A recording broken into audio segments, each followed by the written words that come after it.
muy pocas veces salen libros de novela romántica. Y la realidad es que venden un montón, pero no les interesa ponerlo porque, entonces si pongo a Meghan Markle, que ha vendido por encima de no sé, del mayor autor que tuvo, del más prestigioso. ¿Y a quién no le gusta una historia de amor? A todos nos gusta el amor, porque seas un psicópata, tú quieres enamorarte, encontrar a la pareja, entonces leer una novela romántica, quien diga que es una novela rosa es porque está anclado en el pasado, pero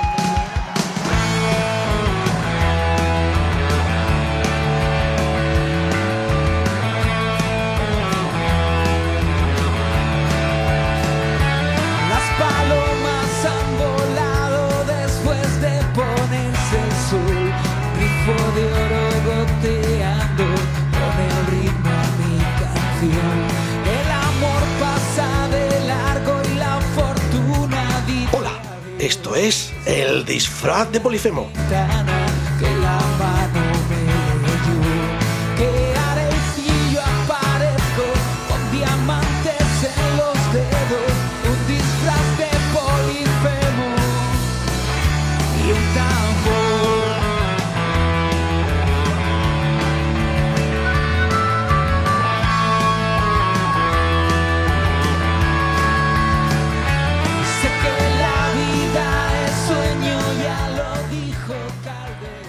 Hoy, en El Disfraz de Polifemo, esta vez en modo Vivir de un sueño, esa serie de entrevistas a personas que luchan por cumplir su sueño, nos adentramos en el mundo de quien ha hecho de la escritura no solo una vocación, sino también una forma de construir universos paralelos.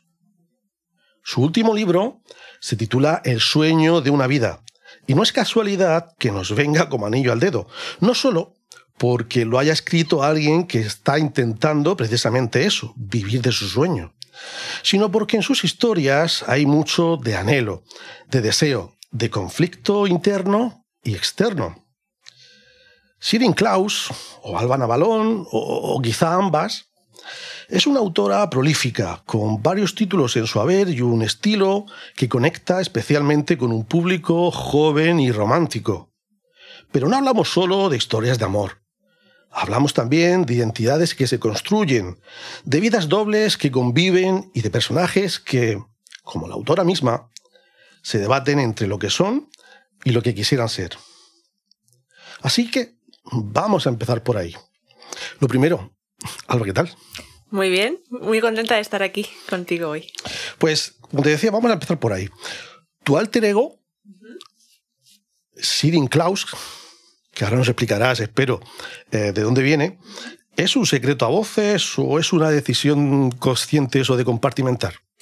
Fue una decisión plenamente consciente, porque yo empecé publicando juvenil y cuando di el salto a novela erótica directamente. Entonces dije, los jóvenes que de pronto lean a Alba Navalón se van a encontrar algo totalmente diferente. Y dije, me invento un seudónimo. Y si me preguntas por qué, que ya has dicho que a ver si te lo digo, yo estudié traducción en la Universidad de Murcia y el profesor, yo estudié, una de las asignaturas era árabe.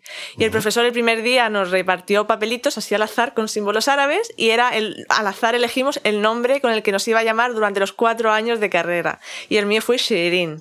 Ajá. Y mis compañeras durante 4 años, Sirin, y al final cuando tuve que elegir seudónimo, pues dije Sirin Klaus. Porque si hubiera intentado sacarlo yo por mi cuenta, digo, no era, así tiene... que haces bien en explicarlo.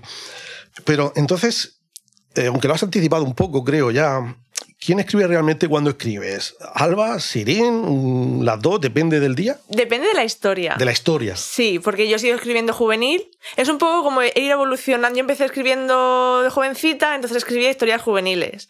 Después fui creciendo y empecé a escribir historias para la edad, yo 20, 25, 30, pero cuando tú tienes 30 sigues recordando lo de cuando tenías 18, cuando tenías 16. Entonces sigo compaginando las dos cosas, juvenil y romántica. Entonces, depende de la historia, ¿soy Alba Navalón o soy Sirin Klaus? ¿Y recuerdas el momento exacto en el que dijiste, quiero ser escritora? claro, tú dices, quiero ser escritora, parece como me quiero dedicar a esto, y en realidad nunca empieza así. Siempre empieza como, tengo una historia dentro, quiero contar esta historia. Aunque no sea para compartirla, tienes esa necesidad de... Siempre a los escritores nos pasa, esa necesidad de contar una historia que tenemos dentro. Yo en mi caso... Empecé con unos 12 o 13 años y fue a raíz del Señor de los Anillos. Y tú dirás, de los libros, te gustaron mucho los libros, y en realidad fue la película. Peter Jackson. Efectivamente, porque yo creo que fue la primera película que yo vi y que era en partes, en 3 partes de El Señor de los Anillos, la trilogía en película. Y claro, yo no lo sabía. Yo cuando fui al cine yo pensaba que como todas las películas que yo había visto hasta entonces tendría su principio y su final. Pero no, yo salí del cine con ¿qué va a pasar ahora? Y había un personaje sobre todo que me gustaba mucho, que era Legolas. Y dije, yo quiero saber qué pasa. Me leí el libro y el personaje de Legolas en realidad no es tan visible como en la película. Y dije, pues yo me invento las cosas que yo quiero que le pasen a Legolas. A nivel obvio, niña, adolescente, no a nivel bonito, ni épico, ni nada. Pero sí, nació de ahí. ¿Se te daba bien escribir ya desde pequeña? Para mí en aquel momento sí. Ahora releo aquello y digo, madre mía, qué horror. ¿Cómo a la gente, yo se lo daba a la gente y le gustaba? ¿Cómo podía gustarle eso a la gente? Bueno, pero comparado con otras niños ni de tu edad. Sí, eso sí, sin duda. Pero ¿cómo constataste eso? Es decir, hubo un momento en el que dijiste, creo que se me da un poquito mejor que a los demás. Muy bien o bien a secas, pero mejor que a los demás. ¿Hubo algo que te dijo... A ver, hay 2 cosas. Yo tengo una anécdota con una profesora que mandó escribir un texto, un cuento que nos inventásemos, y yo tan contenta, tan ilusionada, escribí, y el día de entregárselo se lo lee y me dice, ¿esto no lo has escrito tú? Digo, ¿cómo que no? Dice, no, esto no lo has escrito tú, esto te lo ha escrito tu madre o lo has copiado de algún sitio. Y yo, que no, que lo he escrito yo. Y claro, para mí fue un poco trauma al principio que me acusase de copiar, y es que no era el equivalente a lo que escribían mis compañeros.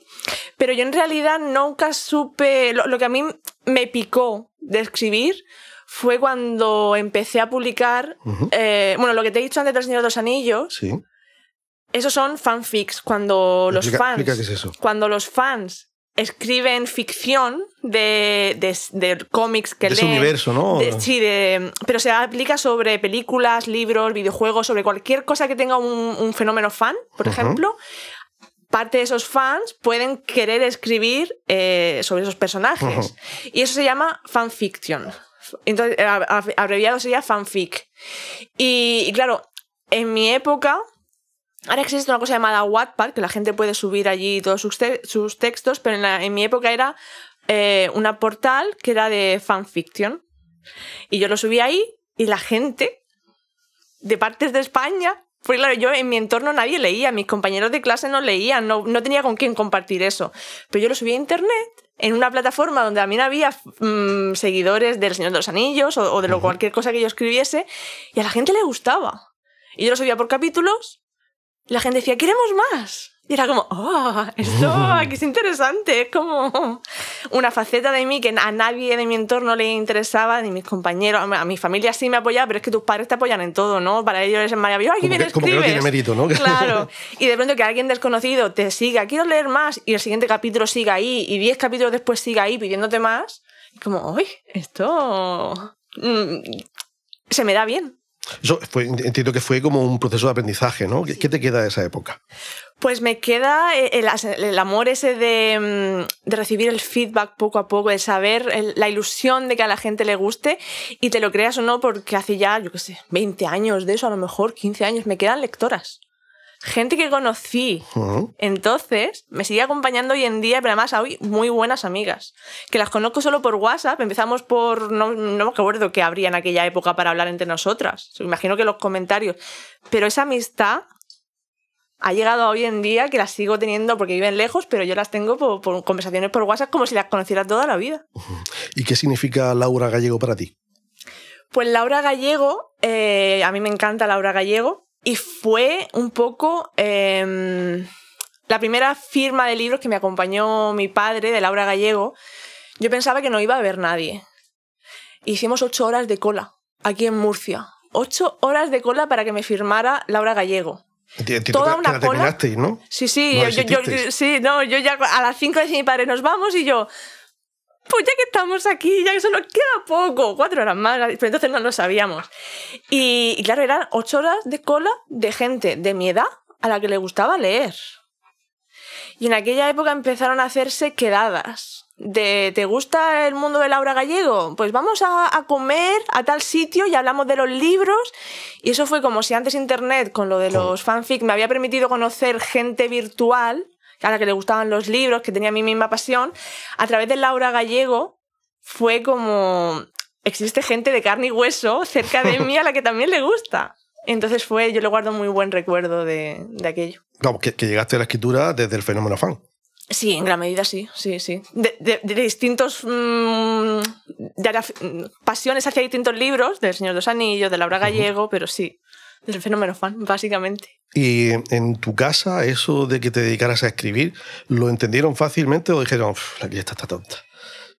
No, sí, me apoyaron mucho, pero claro, un poco como hobby, ¿no? Es que cuesta entender que te puedas dedicar a esto. Aún existe mucha resistencia. Ahí voy.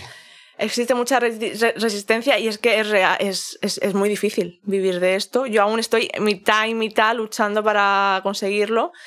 Tengo un trabajo nutricional y aparte esto, pero se puede. Entonces hay que primero convencerte a ti mismo, ser consciente de que sí se puede, porque si no, pues todo el mundo lo tiene como hobby. Y después convencer a los demás. Pero entiendo que lo primero que te dijeron, vale, pero tú no dejes la carrera. No, ¿eh? claro, tú estudias, ¿no? No, claro, obviamente.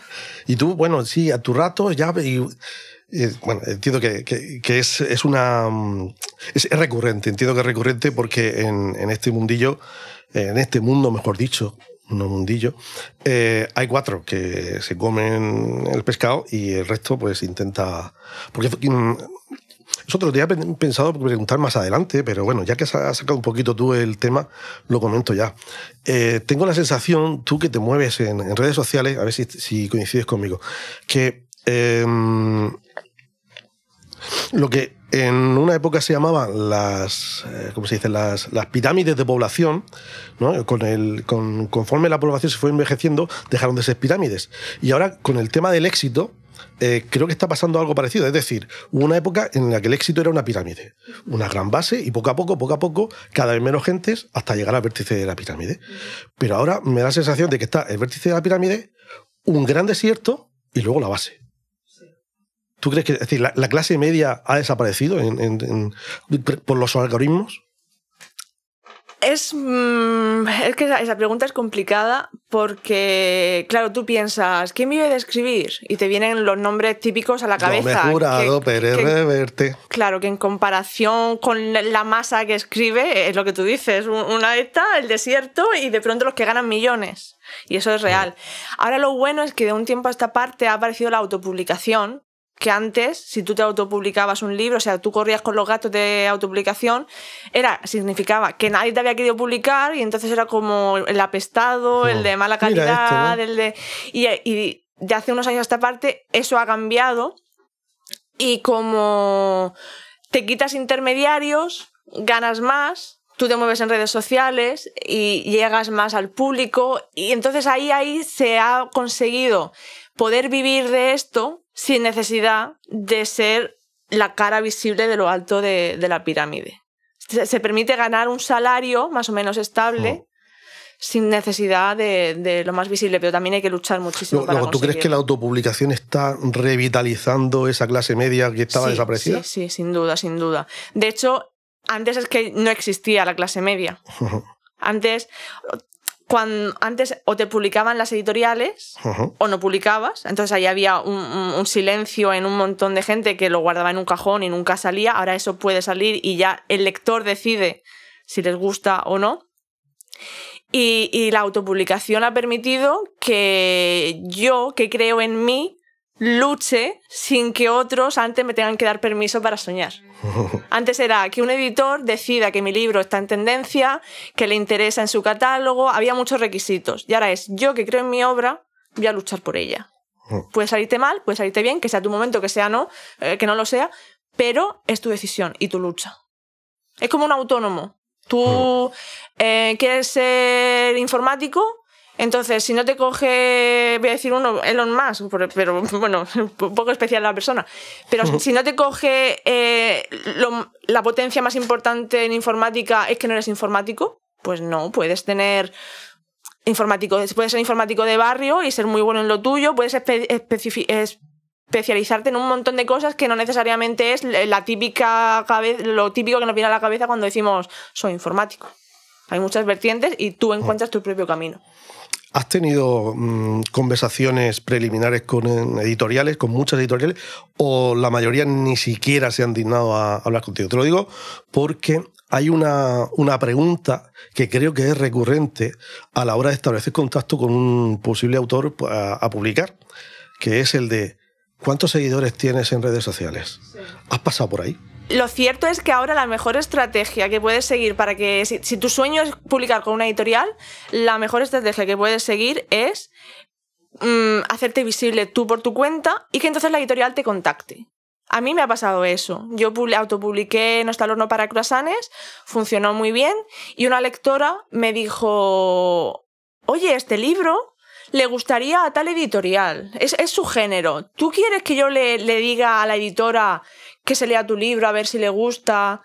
Pero entonces yo lo autopubliqué, como gustó, la editorial me llamó y me dijo, quítalo de la venta, déjame una semana para leerlo y te publicamos. Y además fue súper express porque, claro, yo renuncié a la publicación y entonces no podían mantenerlo porque muchas veces tú mandas el libro, bueno, muchas veces no, casi siempre, tú mandas el libro y hasta un año después no sale o más.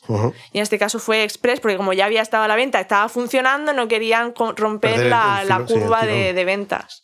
Y fue súper rápido, pero sí, ahora mismo lo que mejor te puede funcionar es tú, tener seguidores, ser visible y juega a favor y en contra.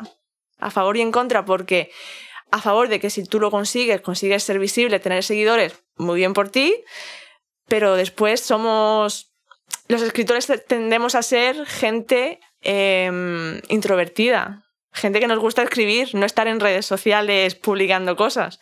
Y lo que está pasando ahora es que muchos influencers están publicando sin, digamos, mucha calidad o criterio. O tú lees el libro y dices, esta persona la han publicado por ser quien es. O incluso sin escribir.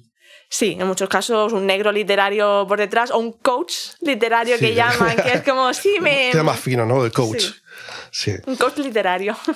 Y a lo tonto, llevas 17, ¿puede ser? ¿Conté? Sí. 17 libros publicados. Creo, no, sí, más o menos. Yo por lo menos, si tu página web está actualizada, yo conté 17. Eso es eso es una labor de escribir bastante. Eres prolífica y mucho, porque sale a uno al año. Uno al año o incluso más. Y en realidad han habido años en los que he publicado 3, 4 incluso. Yo cuando tengo la idea muy clara y me siento a escribir, en 3, 4 meses puedo tener perfectamente la historia, incluso en menos tiempo. El problema está en que después toca revisarla, dejarla reposar y prepararla para la publicación, y que antes tienes que meditar la historia y demás. Pero yo una vez me siento, en 3 meses, si tengo la historia, el libro puede estar listo. Pero entiendo que tienes que tener una disciplina importante porque eso implica escribir muchas palabras diarias, muchos días, siquiera sea por cumplir los plazos. Ya no hablo de escribir bien, mal, regular, tener la idea o no tener la idea. Hablo de hecho físico-mecánico de teclear. Horas, que en sí mismo ya es una cantidad de horas que las tienes que tener ahí. Ya no hablo ni de pensar la historia. ¿Tienes una rutina concreta o va por momentos? Va por momentos. Yo ahora mismo, por ejemplo, estoy en un reto de escritura que es escribir todos los días 500 palabras, que eso en realidad es un poco ridículo. Digo, 500 palabras no es nada, pero es que ahora mismo estoy un poco entre novelas. ¿Un reto tuyo o compartido? Mío, pero porque me inspiró otra persona y vi un vídeo de una compañera y me emocioné tanto que dije, esto es una señal para que yo lo haga también. Y entonces lo hice y lo comparto en internet, pero es... ¿Y lo cumples? Sí, la parte. Es que eran 2 partes de reto. Escribir todos los días y publicarlo en internet todos los días con un vídeo. La parte de publicar el vídeo. Vamos, que no tienen madera de influencer. No, me temo que no, y eso es fatal para mí. En este momento es fatal para mi carrera como escritora, pero es que los vídeos. Yo no sé la gente cómo publica todos los días, como. Bueno, ya has visto el chiringuito que tenemos montado aquí. Vaya. Darle a botón de grabar no es tan sencillo. Parece súper fácil después cuando lo ves, porque. Y no lo es. ¿Mapa o brújula? Depende de la novela, pero ahora hay una cosa que llaman paisajista. A ver. Que es un híbrido entre dos, porque ¿no? Brújula es cuando sabes de dónde sales y hacia dónde vas, pero no tienes exactamente el mapa, y ya veremos, efectivamente. Yo voy al norte, ¿qué me voy a encontrar? No se sabe porque no llevo un mapa. Y mapa es el que lo sabe todo, absolutamente todo. Y ahora hay un híbrido que es más o menos como un... Se sale un poco del mapa y brújula, porque el paisajista es como en un jardín, cómo quieres que queden los árboles. Tienes una idea en mente y vas dando forma. Es un híbrido entre los dos. ¿Cómo decides que una historia es de la de Alba y que la historia es de Sirin Klaus? A ver, Alba y Sirin Klaus es muy fácil porque normalmente es un poco por la edad de los personajes. La cosa está así un poco más delicada cuando soy Sirin Klaus y escribo erótica o escribo novela contemporánea romántica, pero no necesariamente erótica. Porque ahora está la moda de que todo lo romántico tiene que tener sexo. Y para mí lo pide la historia. El sexo por el sexo, no. Porque es igual que tú con tu pareja tienes una relación que el tono es más romántico o más sexual, y con tus amigos es otra cosa. Entonces depende de la persona, de la historia, lo que tú quieras contar. La historia de estas dos, de esta pareja, ¿es más bonita o va más por la parte sexual? ¿Qué es lo que potencia su relación? ¿La historia o...? Es que depende mucho de la historia. ¿Se puede mantener durante toda la historia una tensión sexual no resuelta? Sí, hay veces... ¿O eso hay que resolver sí o sí en algún momento? Hombre, a lo mejor las lectoras te tiran un zapato como en 300 páginas, no les des nada de... Claro, mejor resolver y ya a mitad y ya darle un poco de alegría a la novela. Vamos a hablar un poquito del sueño de una vida, que es, de momento, porque supongo que si escribes al ritmo que escribes y publicas al ritmo que publicas, tendrás algo entre manos, pero me gustaría dejarlo para el final, lo de qué estás haciendo ahora, ¿no? En el sueño de una vida, la historia gira en torno al personaje del abuelo, y yo quisiera preguntarte si en tu vida existe un personaje inspirador de ese nivel, de ese tipo.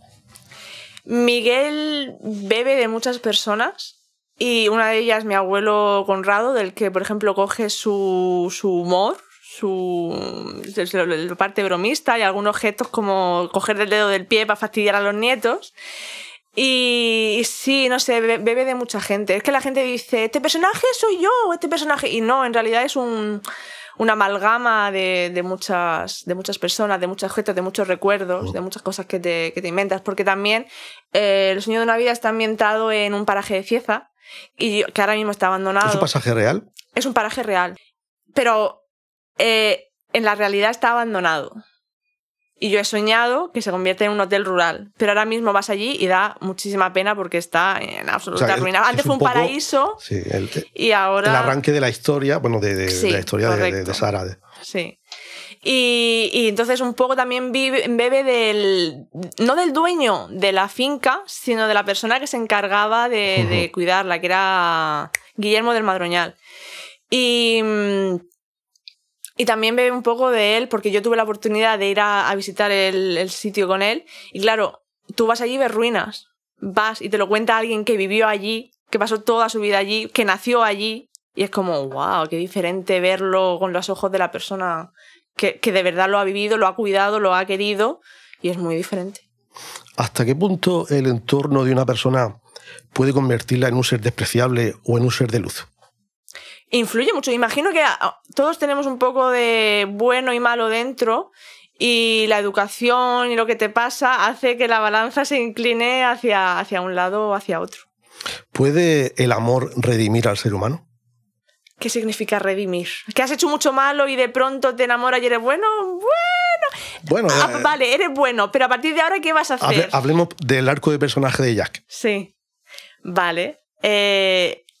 Redimirlo, él tiene su pasado y lo bueno es que aprende a valorar no solo el dinero, sino los momentos que no se pueden comprar, la gente que no se puede comprar. Y eso yo considero que sí que existe, pero son lecciones que te da la vida. No es necesariamente que el amor te redima, sino que aprendes a valorar otras cosas. Él empieza que solo interesa el dinero, de hecho, empieza la novela porque se encuentra en una crisis económica y decide, voy a hacer una visita al viejo a ver si le puedo sacar el dinero. Que al principio es claro, el viejo y después termina siendo Miguel. El abuelo, sí, Miguel. Entonces sí, son lecciones que te da la vida. Que sea el amor o que sea aprender a hostias, pues las dos cosas. En la novela, en El sueño de una vida, cada capítulo termina con una palabra o frase que es el arranque del siguiente. ¿Eso es un juego que te vino por algún motivo? ¿Hay algo detrás de eso? Pues es en la primera novela en que lo hago y lo empecé así un poco en broma porque, claro, así ya... A veces digo, ¿cómo empiezo el siguiente capítulo? Y así ya pues tenía la frase y lo hice por primera vez en esta novela y la verdad es que me gustó porque ya era, bueno, ya tengo el principio. Sé que tengo que empezar con esto, ¿cómo lo monto a partir de aquí? Y me gustó el juego. ¿Hasta qué punto la familia que uno elige puede ser tan importante o más que la genética? La biológica. Mucho más importante. A ver, la familia es importante porque en parte es en gran medida cómo eres, se debe en gran medida a tus primeros años de vida. Pero entonces las personas con las que tú decides rodearte cuando eres adulto, yo creo que eso es lo que marca en realidad tu vida adulta. Dicen que somos la suma de las 5 personas con las que más nos relacionamos y yo de verdad lo creo. Si tú estás todo el rato con alguien negativo, pues es que es muy difícil que no seas tú negativo, que no te vuelvas tú negativo, la forma de pensar aunque no te des cuenta. Entonces, los amigos que deseamos tener, no, que acabamos teniendo o... incluso los hobbies, porque muchos amigos vienen de las aficiones que nosotros tenemos, de voy al deporte, me junto con gente deportista, mucha gente más sana, o me gusta salir a la montaña, me encuentro con gente. Entonces, claro que la gente que te encuentras en el camino y a la que decides, o por suerte se queda en tu vida, es muy importante. En la novela hay muchos abrazos. ¿Los abrazos sanan? Sí, sin duda. El contacto humano yo creo que es sanador.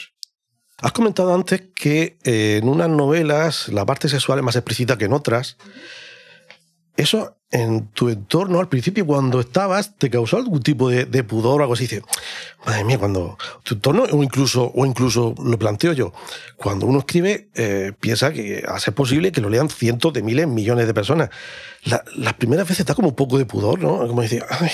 Lo de las cientos de miles de personas da igual, porque bueno, en su casa la familia, ¿no? Sí, la familia. Yo pensaba, estaba escribiendo y digo, madre mía, esto como lo acaba leyendo mi madre y efectivamente uno de los libros lo acaba leyendo. Uno de los más fuertes que tengo es No está el horno para croissants, que fue el que salió con Esencia del Grupo Planeta. Ese lo leyeron muchísima gente, pero mi madre lo leyó y no me dijo nada. De todos los libros me dice algo, pero de ese no me dijo nada. Eso está bien, y yo ya que no sabes preferí si es peor no o mejor. preguntarle nada. Porque sí, lo que yo ya dije... De hecho, yo siempre que escribo una escena erótica me pregunto, ¿me estoy pasando? ¿Estoy siendo un poco explícita o no sé si queda bien? Y ya digo, escríbelo y después lo relees. Y ya como lectora decides si te gusta o no. ¿Tienes lectores beta para eso? Sí. Para testar...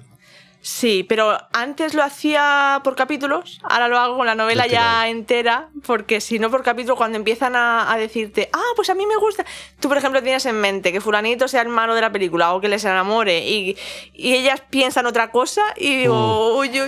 Pero en el contexto del que hablábamos, de la escena especialmente fuera, no has sacado ese capítulo tal para decir, oye, lee esto y dímelo, porque me falta perspectiva. No, yo una vez lo leo, si me gusta, va a la novela y ya dentro de la novela que me digan si encaja o no. Es que sacado de contexto una escena erótica puede ser un poco, no sé. A mí me gusta que tenga sentido dentro de la novela, que no sea sexo por sexo. Entonces, mejor leerla en su contexto. Aprovechando que no nos oye, ¿es la primera vez que tu padre Conrado lee una novela tuya con El sueño de una? Sí, es la primera vez. La primera. Y además se lo pasé y de pronto empezó a mandarme mensajes como si los personajes fuesen personas reales. En el sentido de, ¿a que no sabes quién está en el hospital? Por ejemplo, y digo, ¿quién está en el hospital? Y me dice, Jack. Y digo, vale, se lo está leyendo. Y hay una escena en el libro en el que yo no sé cuántas veces habré leído el libro, pero siempre me emociono un poco. Y hubo una temporada en la que justo estábamos en la playa, compartíamos casa, y yo veía que se acercaba a esa escena. Y dije, buah, tengo que estar a su lado cuando lo lea. Y yo me coloco ahí y yo iba viendo cómo pasaban las páginas y se iba acercando. Y ya al final lo miro y cuando termina hace así.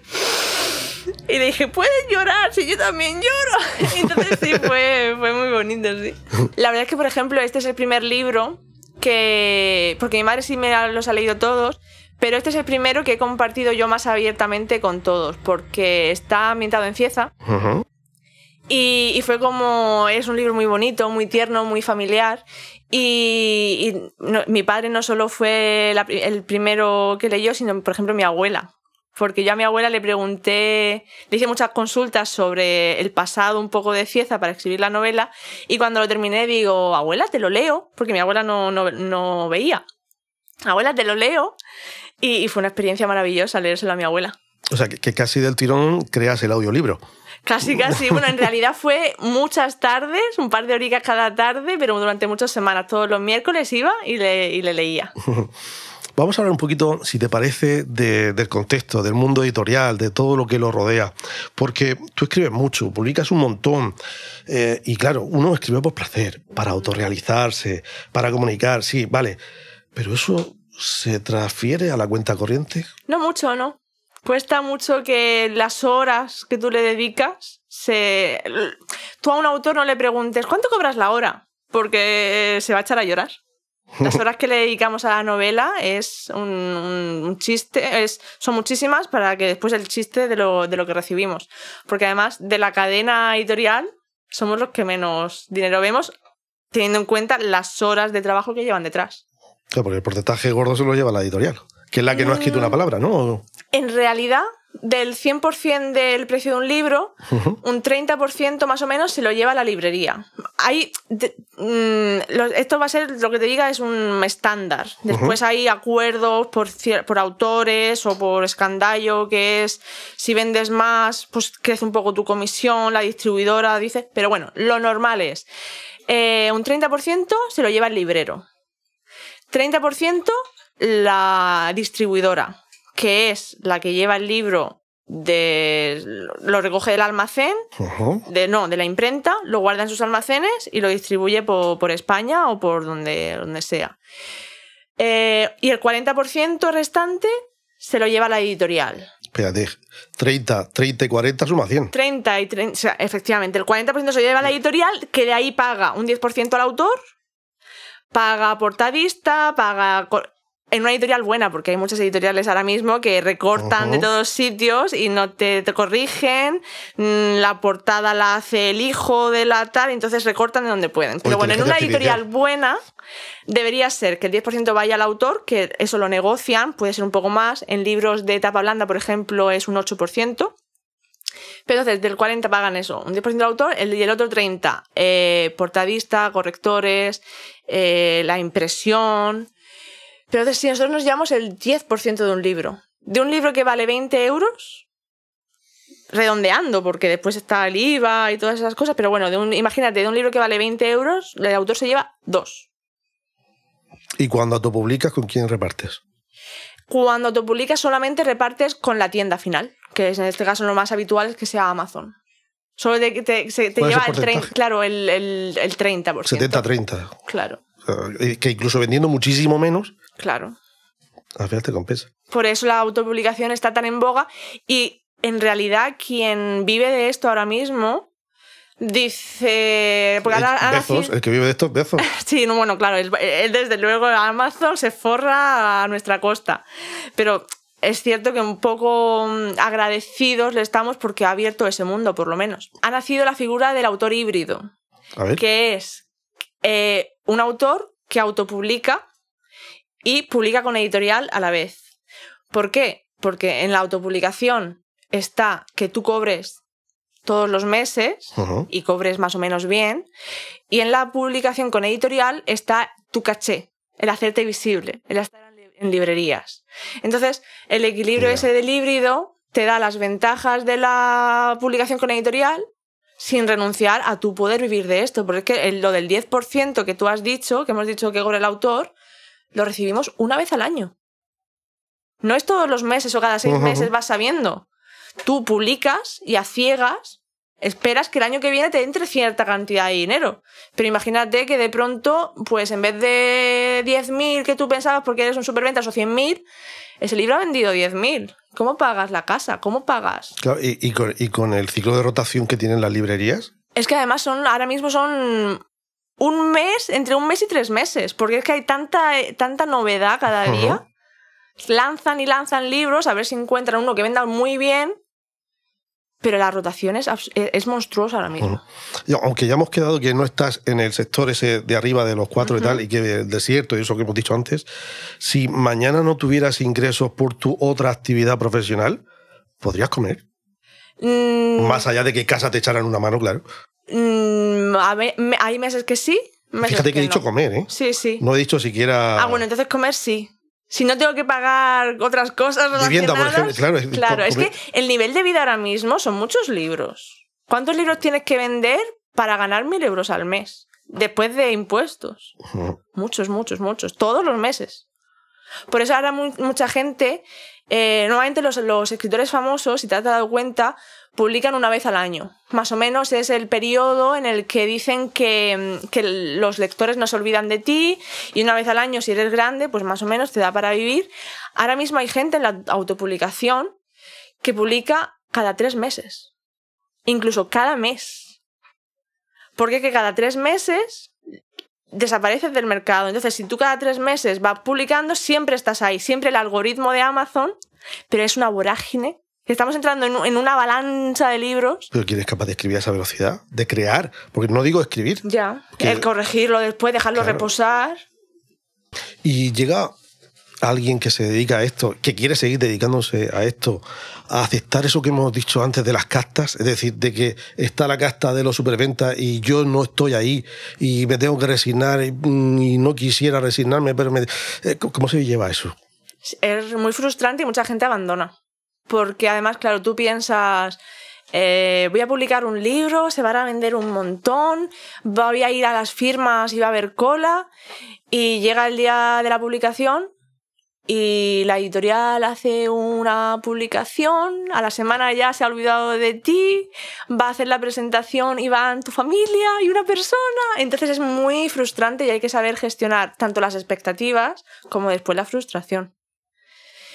Y tener un poco de suerte o saber moverte, es que no lo sé. Yo por suerte siempre he tenido apoyo y siempre más o menos, quizá yo digo, buah, este libro se va a vender un montón, va a ser siempre hay como un boom, ¿no?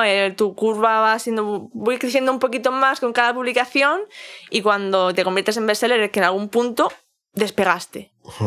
Siempre piensas que el próximo libro va a ser ese, y cuando no es, tienes que decir, venga, vale, no, venga, sí, a la gente le ha gustado, ha llegado a más lectores, poco a poco te va conociendo más la gente, vamos a escribir otro, a ver si el siguiente es como una rueda de hámster siempre hacia adelante. Cuando te encierras a escribir, consigues aislarte de ese pensamiento. Cuesta bastante a veces. Lo ideal es que escribir por placer, y llega un punto en el que es ¿qué puede gustar? ¿Qué tengo que escribir para que encaje en la...? Y eso es peligroso, ¿no? Sí, eso es muy peligroso. Eso yo a veces he estado ahí y es muy bloqueante. Pensar, hay que escribir para ti, lo que a ti te gustaría. Hay gente a la que se le da bien, que le dicen, oye, escríbeme una novela. Por ejemplo, Megan Maswell, que es una grande de la novela romántica, fue porque 50 sombras de Grey fue un mega bombazo y la editorial dice, quiero algo en esta línea. Quiero 3 como este. Claro, se lo propusieron, ¿tú me escribirías algo así? Y ella dijo, sí. Y a ella le funcionó. A mí cuando me dicen, tienes que escribirme esto, yo ahí es como si me hubiesen cortado las manos. Entonces, si tú te puedes adaptar a lo que te piden, sacrificas las musas o las atas y las haces trabajar en lo que tú quieres o en lo que te han propuesto, pues muy bien. Por aquí, bicho, por aquí. Pero a otros pues nos cuesta. Yo soy de las que me cuesta tener que adaptarme a una corriente o a un... por ejemplo, si yo tengo una historia y de pronto llega una ola que dice, venga, están de moda los piratas, y yo tengo una historia pirata, venga, la publico, pero ¿por qué voy a escribir piratas si es que no me gustan piratas y están ahora de moda? Pues no se me ocurre, no soy capaz de eso y hay gente que sí. Los que publican una vez al mes, pues tienen historias bueno, de que un perro, pues escribo un perro, venga.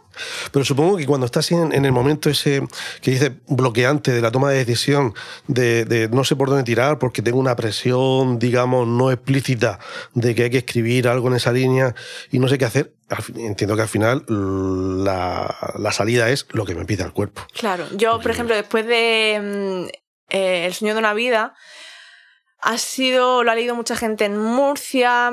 He llegado a un público que no es mi público normal, porque mi público ideal suele ser una mujer de entre 30 y 50 años, y ahora sé que me ha leído mucha gente que no es ese público. Y digo, buah, cuando yo escriba el siguiente, que los voy a decepcionar. La gente que me ha conocido con este libro va a decir, ay, pues este no me gusta, a mí me gustaba lo de... Pero... pues yo tengo que ser yo.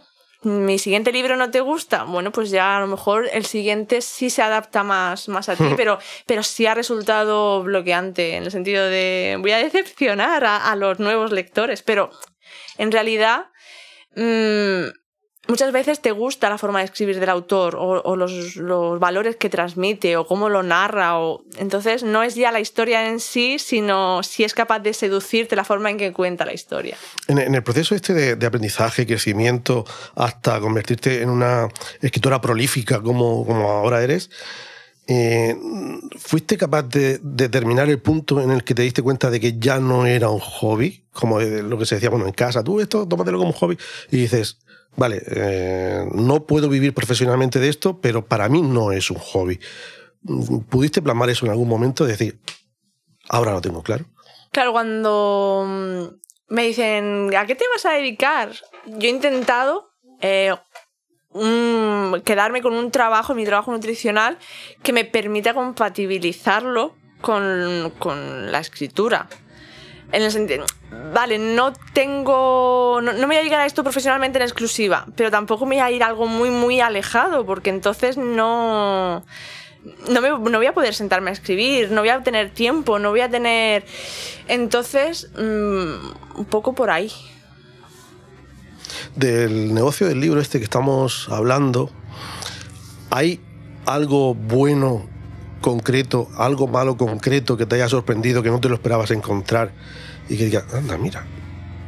Pues algo bueno para mí es la gente, porque yo siempre he sido muy tímida, para mí, muy mía, y descubrir la maravillosa gente que hay detrás, las amistades que se pueden hacer, la gente que acude a tus firmas, que va a los actos que se hacen del mundo. Por ejemplo, en Murcia tenemos la Murcia Romántica, que organiza un montón de eventos a lo largo del año. Entonces, la gente, el cariño que se siente, el compartir esta pasión.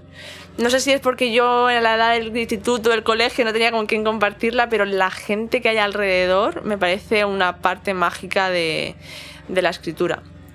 Y la parte fea, pues todo lo que no se cuenta, porque tú entras en Instagram... Por eso te pregunto. No, sí, pero me refiero. Tú entras en Instagram y todos los escritores es maravilloso, venden un montón, venden todos... Ahora se lleva el reaccionar a una portada y, claro, entre amigos dicen, reacciona a mi portada y es como... ¡Oh! El mundo de Instagram, que es todo súper... Sí, sí. El unboxing. Sí, vale. Entonces... después la realidad, cuando hablas con la gente, tú has visto a una persona decir que está súper contenta con su editorial y por detrás te habla pestes. Y tú dices, qué triste esta parte sí, es mentir en realidad, es ocultar la parte fea con las editoriales, con las amistades así un poco falsas, con la parte de la influencia de salir en vídeos, de tal, toda esa parte un poco turbia, la parte de los amigos que no son realmente amigos. Igual que me gustan mucho los lectores que sí son el cariño que sienten hacia las lecturas y demás, la parte de falsa del mundillo se me atraganta mucho. ¿Te preocupan las etiquetas? Por eso de que si romántica, que si juvenil, que si pseudoerótica, o te la trae fresco todo. Me la trae fresco todo. Yo ya he aprendido y además hay mucha gente, ay, es que por ser escritora romántica me miran mal. Digo, yo no me fijo en esas cosas. Y es cierto, por ejemplo, la romántica está bastante denostada por el mundo literario. Es como de segunda. Pues bueno, tú de segunda, pero yo publico, yo vendo, pues yo estoy feliz. Yo leo y es que hay gente que dice, por ejemplo, en muchos rankings de periódicos y demás, muy pocas veces salen libros de novela romántica. Y la realidad es que venden un montón. Pero no les interesa ponerlo porque, entonces si pongo a Meghan Maxwell, que ha vendido por encima de no sé, del mayor autor que tuvo, del más prestigioso, va a parecer que el ranking no es... Pero en realidad, ande yo caliente, ríense la gente, ¿no? Sí, pues teniendo lectores, teniendo yo lectores, que se ría a quien quiera o quien me mire mal quien quiera. Pero es que además la novela romántica, yo creo que ahora mismo quien dice que es de segunda o que no vale es porque no ha leído el libro romántico adecuado. Ahora mismo hay novelas románticas de todos los subgéneros, más serios, más humorísticos, de fantasía, de terror. Es que hay de todo, de detectives. ¿Y a quién no le gusta una historia de amor? A todos nos gusta el amor, salvo que seas un psicópata, tú quieres enamorarte, encontrar a la pareja, entonces leer una novela romántica, quien diga que es una novela rosa es porque está anclado en el pasado, pero muy, muy en el pasado. ¿Novela rosa es una etiqueta despectiva? Sí, novela rosa sí, desde luego. Normalmente se usa como novela, novelita rosa, sí. El tonillo también. Es que el tonillo es importante. Está implícito, ¿no? Claro, y como cuando, escribes de qué, pues una novela romántica, el tonito ahí es importante. Pero a mí no me afecta en el sentido de peor para ti. Si lo piensas así, peor para ti. ¿El amor es dudar? ¿Dudar de qué? De todo. Porque estoy recordando algunas escenas, algunos pasajes del Sueño de una vida, en la que la mayor cantidad de preguntas consecutivas que se hacen a sí mismos los personajes es en el momento en el que están sintiendo ese puntito en el estómago. Claro, ¿no? es que el amor es tan importante en nuestra vida que el miedo al rechazo, a no hacerlo bien, a me estaré equivocando, es importante porque arriesgas mucho, arriesga tu corazón. Entonces te replanteas todo, desde si eres lo suficiente bueno, si la otra persona está interesada, si esa persona de verdad es interesante para ti, te lo replanteas todos porque pones en riesgo tu ego, si te dice que no, pero también tus sentimientos, tu corazón. Entonces, claro que nos volvemos muy reflexivos. Y quien no se vuelva reflexivo, cuidado que le darán muchas tortas y muchos noes. ¿Te gustaría ser como alguno de tus personajes? Pues ahora mismo no se me ocurre, pero es que, claro, los escritores tenemos la suerte de vivir muchas vidas. Igual que los lectores viven muchas vidas leyendo, yo digo, me gustaría irme a Costa Rica, pues puedo escribir una historia ambientada en Costa Rica donde disfrutarla. Entonces, ahora mismo no caigo en querría ser esta persona, pero todos han hecho cosas que a mí me gustaría hacer o que he disfrutado ya haciendo. Entonces, todos tienen un poquito de mí, sin ser yo. No sé. ¿Y alguno que te dé miedo? Antonio, aprovechando la novela, el tío, ¿no? Claro, el tío es un cabronazo. No lo querría hacer, mala vibra todo el rato. Bueno, vamos a ir ya a la parte final, al futuro, y te hago alguna pregunta muy clásica, pero ¿qué hay que hacer? Porque al fin y al cabo las entrevistas están inventadas hace mucho tiempo y no voy a ser yo el que le dé una vuelta de tuerca, para eso ya estaba Quintero. ¿Qué estás escribiendo ahora? Pues ahora mismo estoy escribiendo novela contemporánea, romántica, pero así en un tono ligero. No, porque, por ejemplo, Sueño de una vida tiene un trasfondo muy emocional y esta es más divertida, graciosa, como de... Iba a decir ligera, pero es uno de esos temas... No, claro, novela ligerita, no. Para pasarlo bien, entretenimiento fácil. Y en eso estoy, luchando con los personajes para que terminen de coger forma. ¿Pero en qué fase estás? ¿En pensando, escribiendo? No, estoy escribiéndola. Estoy escribiéndola ya. Es decir, que para Navidad.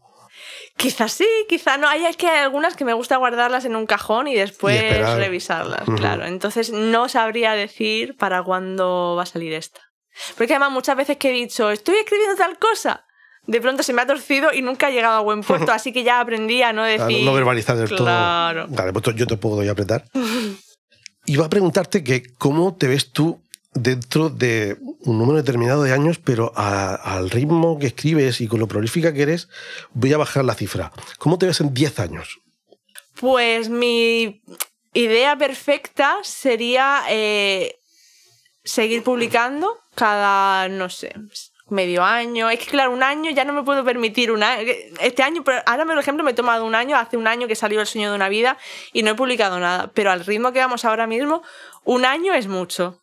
Entonces, publicando poco a poco y viviendo de ello en la medida de lo posible. Ese sería mi sueño. Si lo conseguiré o no, ya es complicado. ¿Hay algo que no harías jamás por vender más libros? Algo que no haría jamás. Hay muchas cosas que no haría jamás. Por ejemplo. Defender algo en lo que no creo. En el sentido de...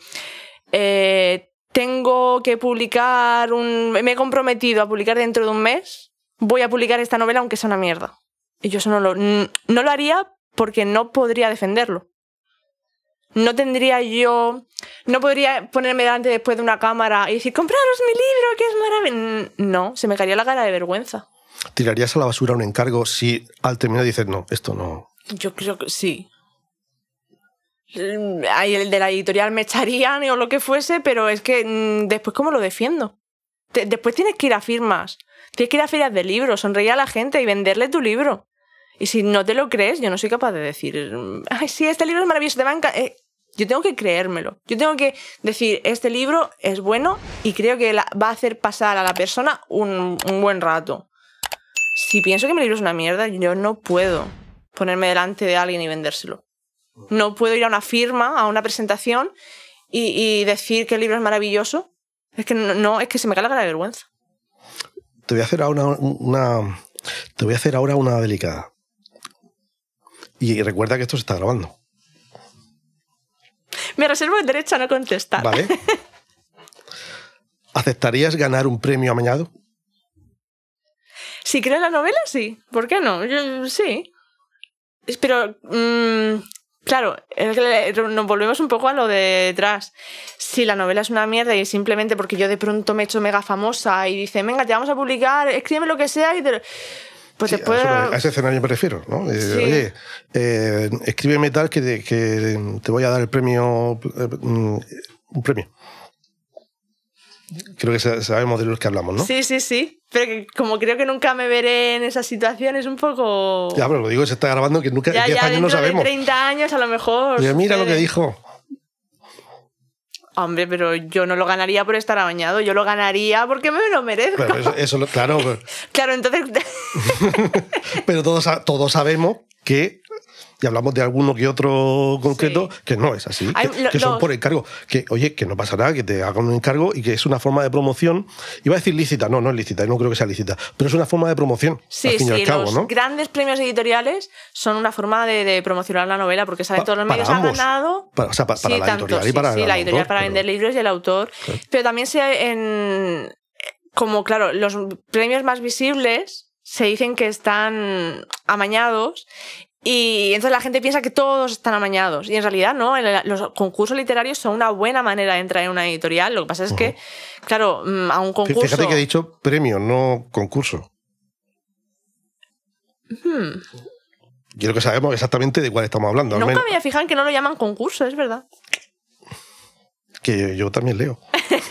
Pero en realidad yo he leído varios y hay algunos muy buenos, porque es que publican autores... Hay parte que son por la parte mediática, pero hay algunos de los ganadores que de verdad son libros buenos. Son libros que enganchan, son libros... A mí me han gustado. Sí, yo tengo unos reparos muy limitados, porque más allá de dar a entender que es un concurso, que ya hemos dicho que no es un concurso, sino que es un premio. Sí, pero un premio con convocatoria. Sí, pero dan a entender que efectivamente... Que claro, no lo dan a entender, lo dicen. Que se lo leen claro. Y que ganan mejor. Sí. Cuando en realidad es por encargo. Sí. ¿Vale? Pero si tú le encargas a 3 personas, a una persona consagrada, que sabes que tiene un novelón ahí preparado y que te va a dar muchas ventas, a una persona en ciernes que le va a venir a promocionarse y que tú quieres sangre joven para tu catálogo, y alguien que por mérito propio es el momento de qué tal, ¿por qué no? Pero bueno, para eso está el finalista. Usan la figura del finalista, ¿no? Claro. Y después también en las cláusulas de todos, en las bases de todos los premios se reservan el derecho de decirte, oye, queremos publicarte. ¿Te firmas el contrato con nosotros o no? Tú tienes la opción de decir que no, pero todos se reservan de, wow, me ha llegado este novelón, no lo puedo publicar porque sabemos por qué no puede ser el ganador, pero me lo quedo y sí, también está esa opción. Les sirve para promocionarse por un lado y para tantear si hay algún buen pretendiente, una buena opción por detrás. Pues ya, para terminar, te planteo un escenario. Eres obscenamente rica, ¿vale? Es decir, el dinero más del que puedas gastar en tu vida. ¿Tú crees que escribirías más o menos de lo que escribes ahora? Con más tiempo libre y sin preocupaciones, yo escribiría más. Aunque solo fuesen mis pensamientos o un diario, yo seguiría escribiendo.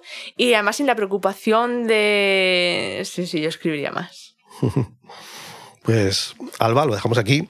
Muchas gracias por haber pasado esta tarde aquí en el Disfraz de Polifemo, hablando de literatura, de tus libros, de novela romántica, no romántica, erótica y lo que se tercie. Muchísimas gracias a ti, ha sido todo un placer. Pues nosotros lo dejamos aquí y nos vemos en sucesivas ediciones de El Disfraz de Polifemo. Si os ha gustado o si creéis que le puede gustar a alguien y merece la pena recomendarlo, pues recomendadlo, ¿por qué no? Nos vemos. Buenos días, buenas tardes y buenas noches. Y como tenemos público, el público que aplauda, puede aplaudir.